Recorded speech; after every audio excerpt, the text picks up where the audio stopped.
Seja bem-vindo a mais uma aula Fundamentos Bíblicos da Família. Nesta aula nós vamos estar tratando sobre o tema Espiritualidade na Família. Antes de darmos início, vamos fazer a nossa oração.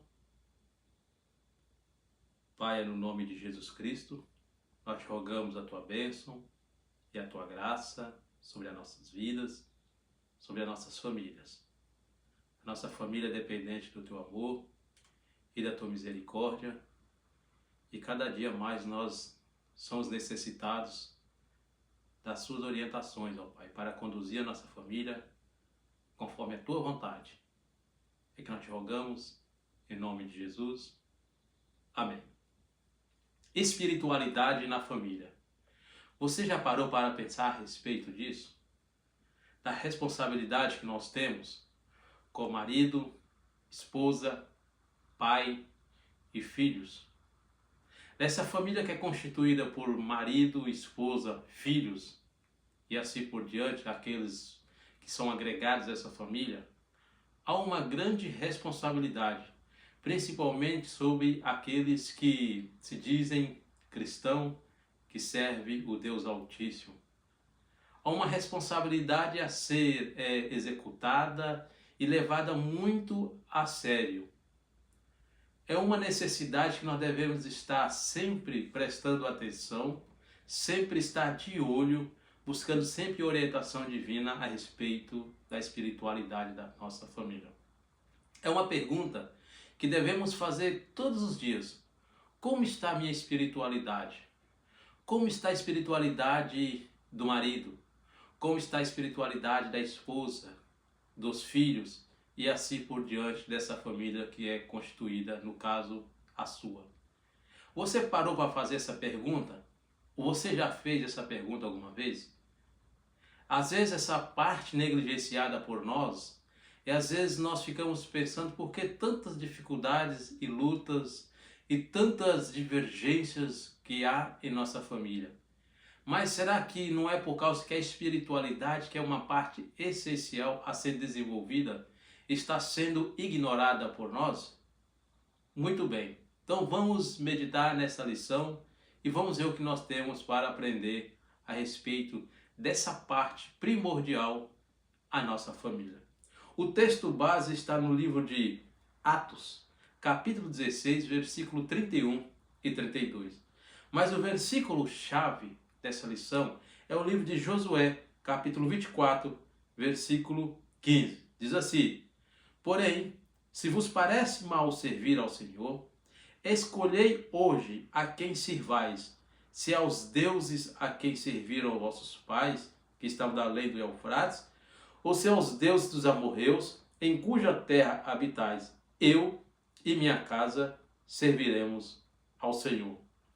A espiritualidade na família já começa com um reconhecimento que é necessário desenvolver.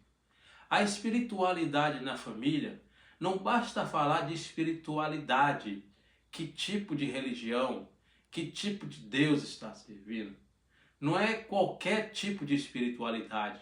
Conforme o texto que nós acabamos de ler aqui, Josué deixou uma pergunta para eles e deu opção para eles. Serve os deuses que está lá atrás, no caso do rio Eufrates, os que serviram aos vossos pais, ou os deuses dos amorreus que estão aqui na terra ao qual você está habitando. Vocês habitam. Eu, porém, minha casa serviremos o Deus, o nosso Senhor. Então a espiritualidade verdadeira, genuína, só existe uma, aquela que é baseada, aquela que é conduzida pelas Sagradas Escrituras, no caso, a Bíblia Sagrada. Para falar de espiritualidade genuína e verdadeira, existe só uma que tem por objetivo e propósito, que é aquela que foi fornecida, que é desenvolvida pelo Deus Criador dos céus e da terra. Josué, quando faz essa pergunta para os israelitas, o povo de Israel, ele pôs essa opção. o que está atrás do Eufrates ou o que está na terra que vocês habitam, no caso dos amorreus. Eu serviremos ao Senhor, eu e minha casa serviremos ao Senhor.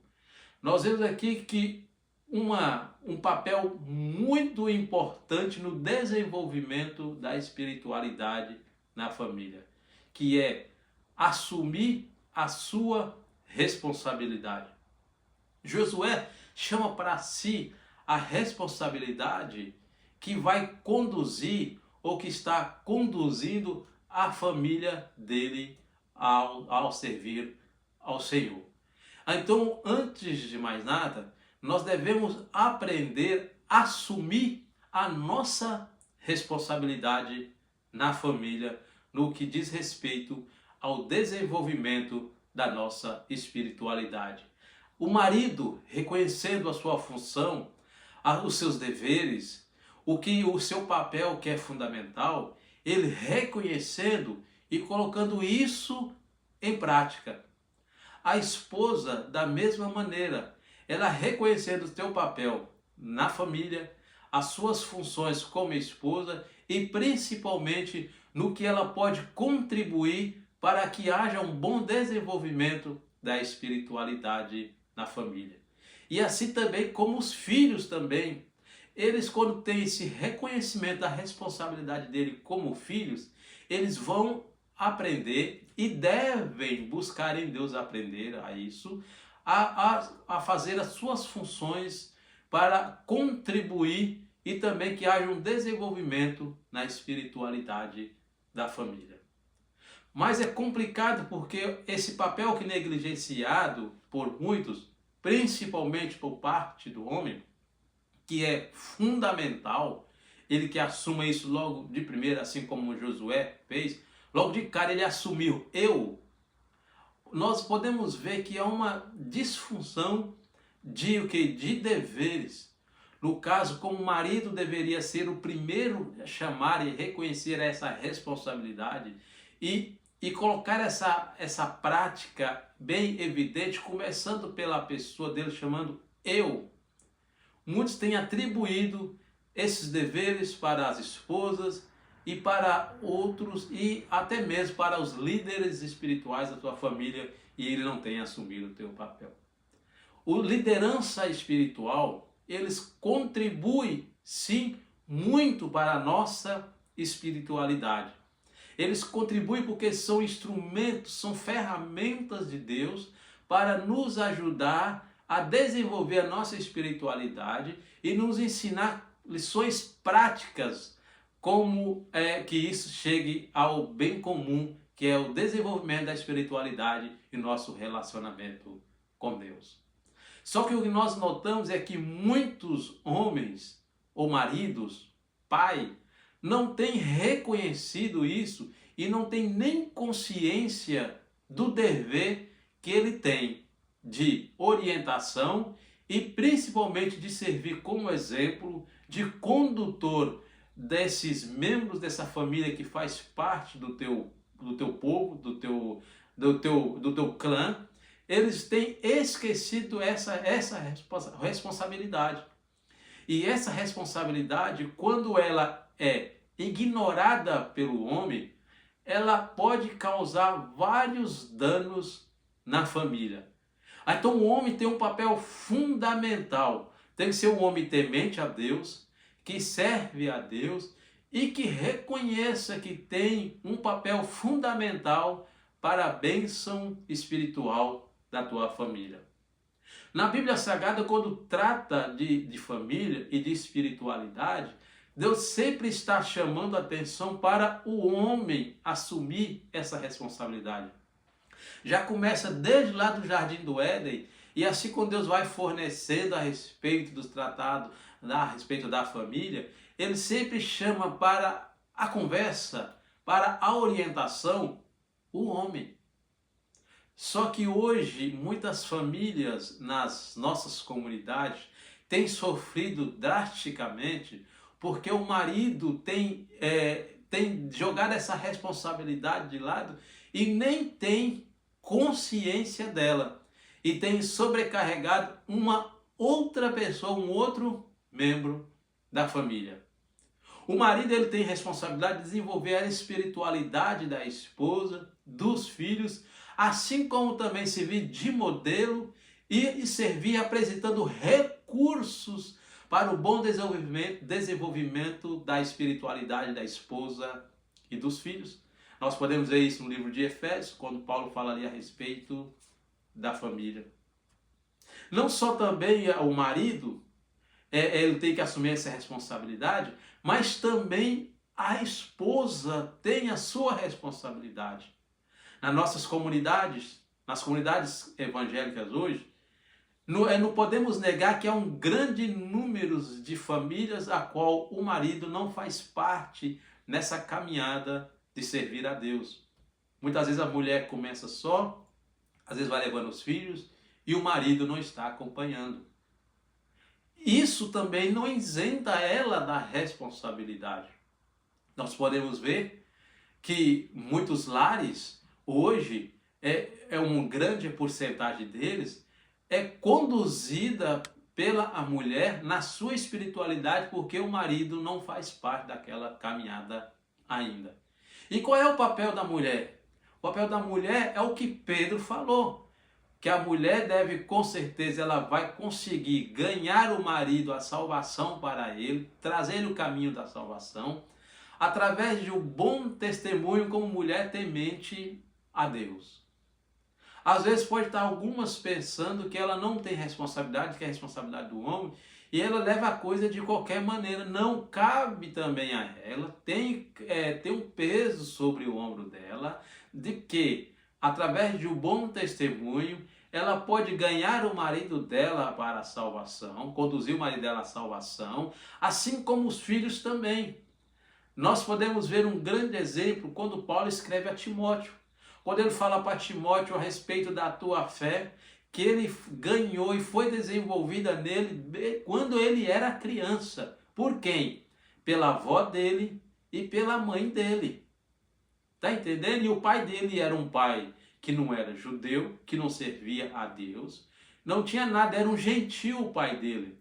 Mas pelo bom desempenho da mãe e da avó, Timóteo se tornou um grande servo do Deus Altíssimo e a sua espiritualidade foi desenvolvida.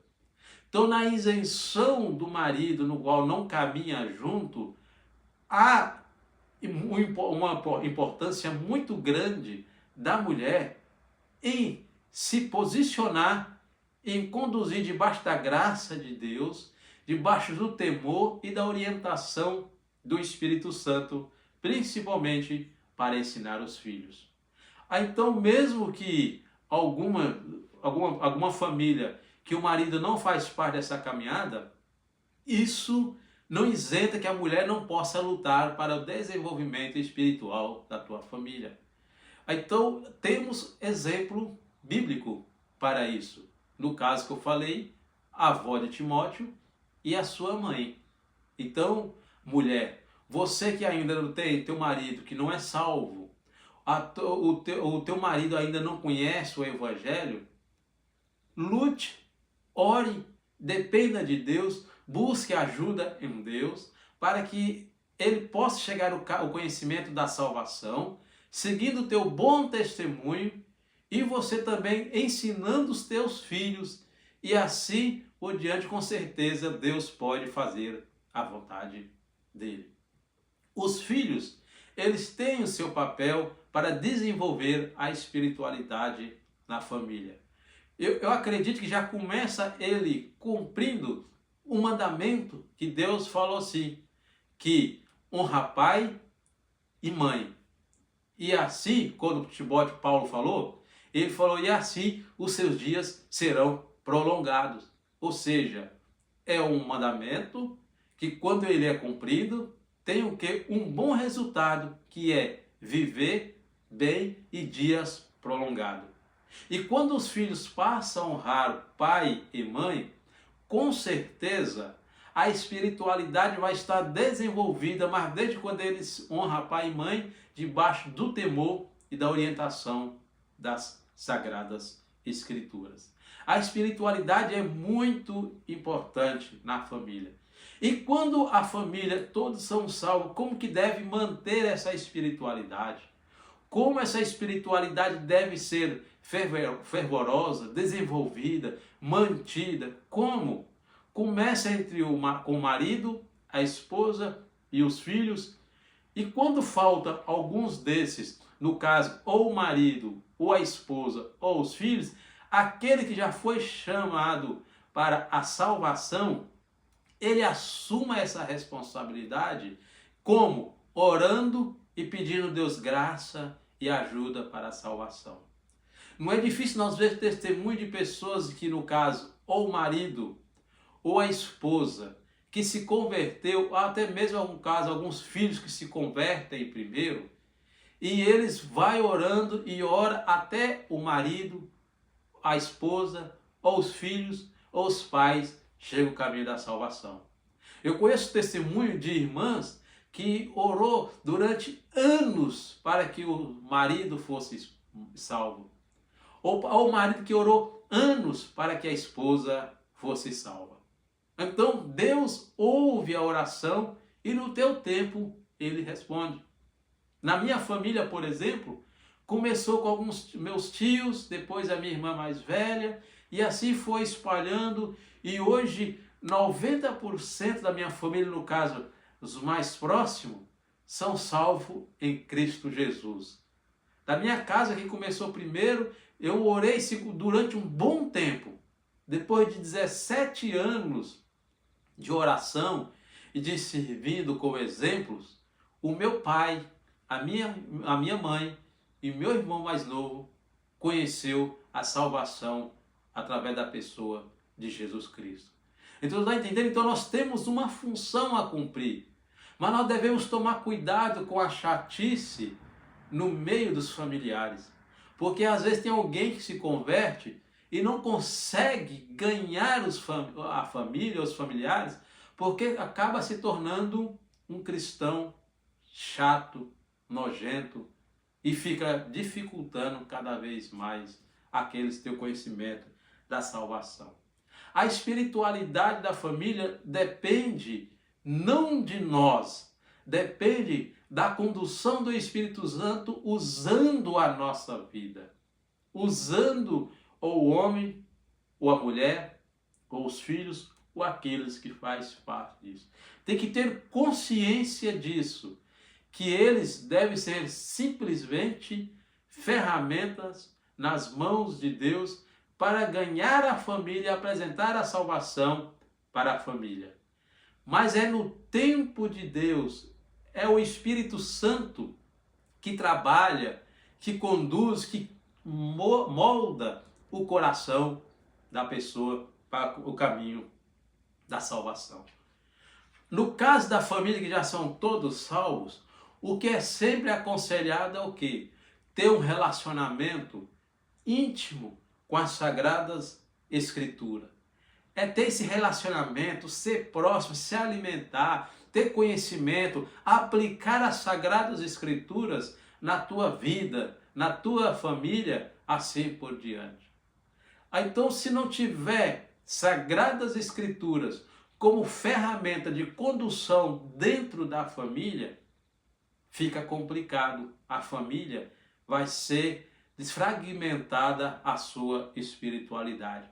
O que sustenta e desenvolve a espiritualidade na família é a aproximação e o relacionamento de cada membro com as Sagradas Escrituras.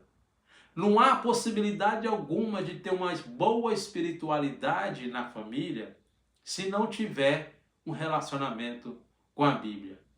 A pergunta é: você, marido, convida a sua esposa para ler a Bíblia? Você lê a Bíblia particular, sozinho? E você lê com a sua esposa? Você lê com seus filhos? Vocês lê a Bíblia em casa, em família? Ensina, discipula, orienta, desenvolve a espiritualidade através das Sagradas Escrituras? Às vezes nós vemos muitos mecanismos apresentados para ter uma família bem abençoada, bem estruturada, muitos mecanismos, mas a maioria deles está desassociado da Bíblia, não está colocando a Bíblia como evidência e ferramenta de autoridade máxima para conduzir a família. Então é necessário que o marido, a esposa e os filhos se juntem, se unem em casa e tenham relacionamento, um período de leitura, de estudo, de discipulado um para com o outro, para que o desenvolvimento espiritual possa ser progressivo, possa ser desenvolvido e crescer continuamente. Você faz isso em sua casa? Quantos hoje não faz culto doméstico? O culto doméstico para o desenvolvimento da espiritualidade da família é muito importante. Quantos lares hoje não sabem o que era um culto doméstico? Às vezes, quando fala de cultos domésticos, fala quando alguém da comunidade ou a comunidade desenvolve um trabalho de fazer um culto de vez em quando na casa. Seria bom que a família tivesse essa atitude de desenvolver o culto doméstico em casa, os pais com os filhos, o marido, a esposa, e assim se mais alguém faz parte dessa família. Quantos cultos domésticos você faz em tua casa? Você faz? Quantas vezes por semana? Quantas vezes por mês? Cada família tem à sua disposição, não sei quanto tempo, independente do tempo, independente da quantidade de culto, é importante ter o culto doméstico. Os puritanos, eles levavam isso muito a sério. É tanto que eles tinham como o Salmo 101, o salmo de condução da família. Eles tinham por hábito fazer cultos domésticos e sempre meditando a respeito das Sagradas Escrituras, quando foi ministrada o último sermão do domingo. E eles pegavam aquilo, ia mastigando, ia dissecando entre a família. Será que não era bom se nós desenvolvêssemos isso em nosso lar? O marido, conscientizando disso, que ele tem um papel e uma responsabilidade que ele pesa aos ombros de a espiritualidade da minha esposa, eu tenho que conduzir. A espiritualidade dos meus filhos, eu tenho que ser a ferramenta de Deus na vida deles. Será que a esposa também não pode pensar a respeito disso? Chamar, convidar o marido, os filhos, embora que ela possa convidar, mas o dever primordial seria do marido convidar, convocar, chamar os seus familiares para fazer parte desse culto doméstico. Seria muito bom, às vezes, os nossos filhos, aquilo que não aprende na igreja ou na escola dominical, pode aprender quando nós abrimos mão de um tempo e investimos um tempo com qualidade em culto doméstico. Seria muito bom se fizéssemos isso. Por que que isso é importante? O culto doméstico e a vida de oração. Orar junto. Às vezes nós oramos coletivos, só em casa, às vezes quando vem alguém nos visitar, ou na igreja, quando nós estamos participando do culto.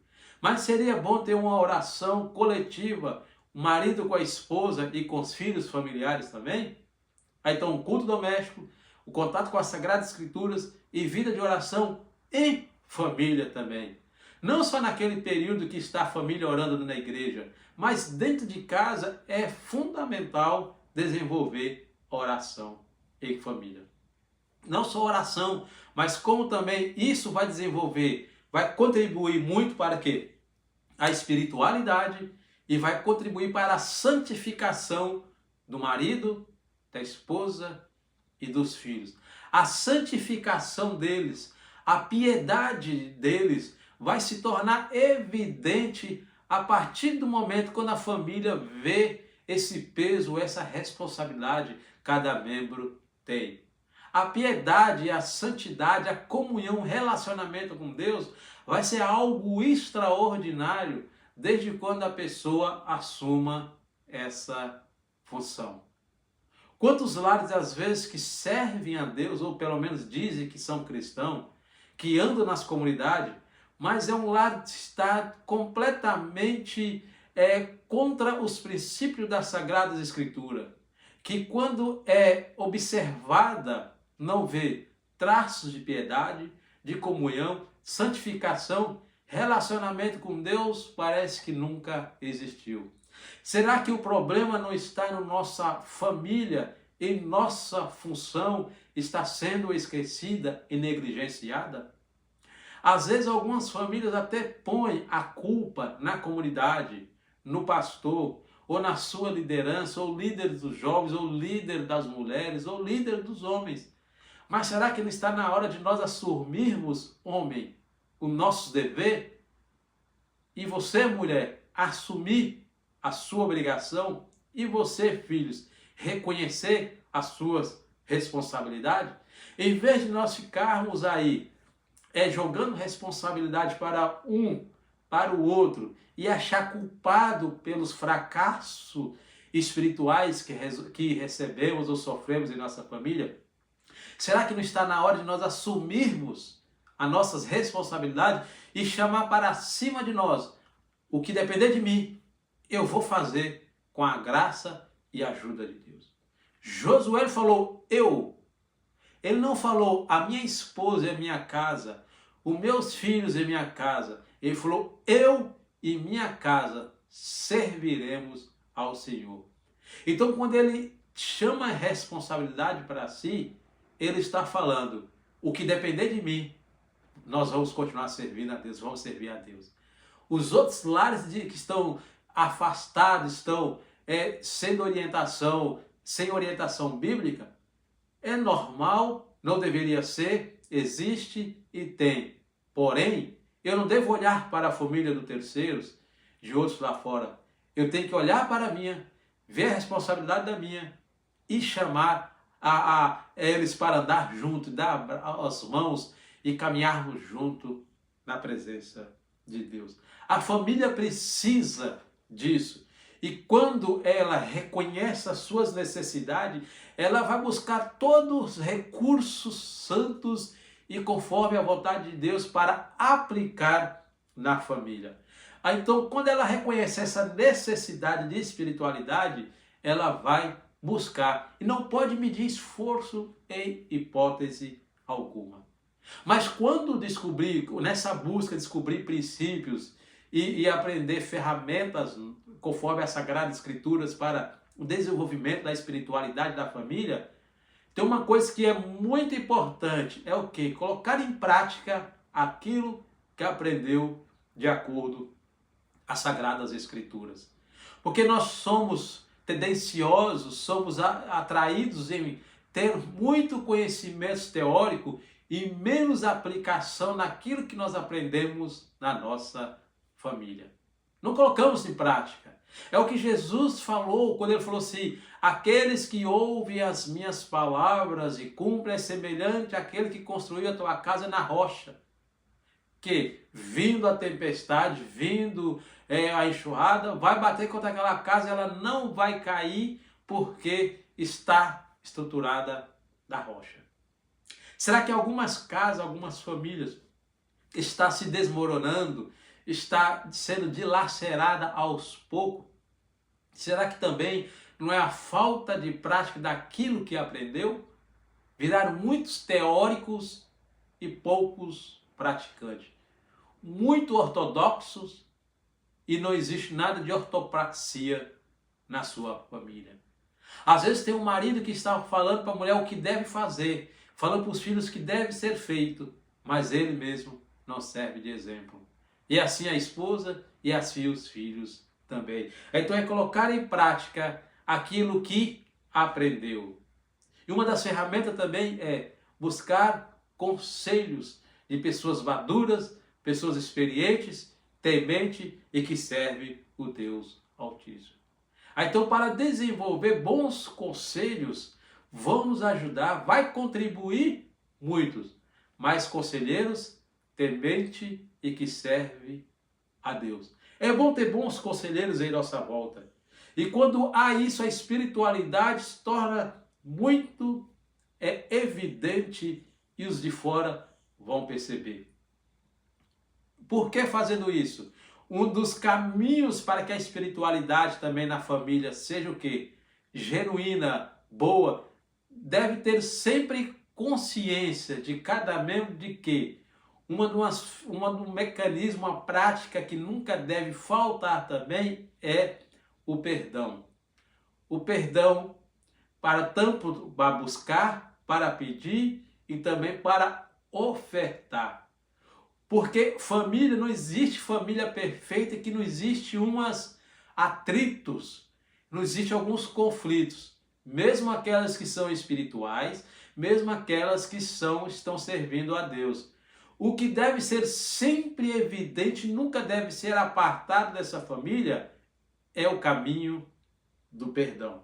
Porque o caminho do perdão é que vai fazer a espiritualidade e a união dessa família permanecer intacta e firme. Quantos lares hoje, até mesmo de cristão, não existe perdão? Não existe conscientização da necessidade de perdoar e de pedir perdão entre os familiares. Do pai para com dos pais para com os filhos para com os pais, o marido para com a esposa e a esposa para com o marido e assim por diante.